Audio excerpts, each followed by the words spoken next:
চাকরিকে প্রথম শ্রেণীতে উন্নীত করা।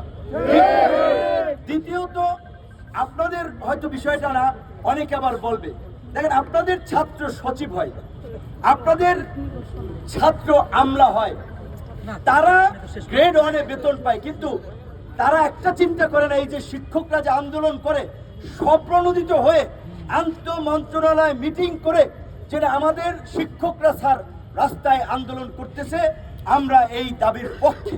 দেখেছেন কোন আমলা অবস্থান নিয়েছে?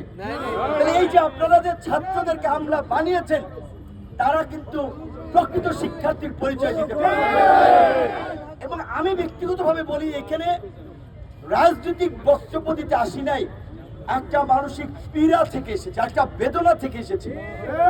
এইটা কোনো কথা? কিছুদিন আগে দেখলাম শিক্ষকদের উপরে লাঠিচার্জ করা হচ্ছে, গরম পানি মারা হচ্ছে। আচ্ছা, তাহলে এই শিক্ষকদের মর্যাদাটা কোথায়?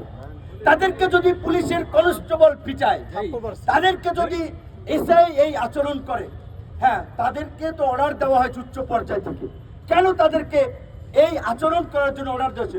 ওইখানে কি একজন উপদেষ্টা আসতে পারতো না? 2 জন উপদেষ্টা আসতে পারতো না? কেন তাদের ওই জমিদারি সচিবালয়ে তাদের সাথে কথা বলতে যেতে হবে? সারা দেশের শিক্ষকরা তাদের সামনে এসে তারা কথা বলবে।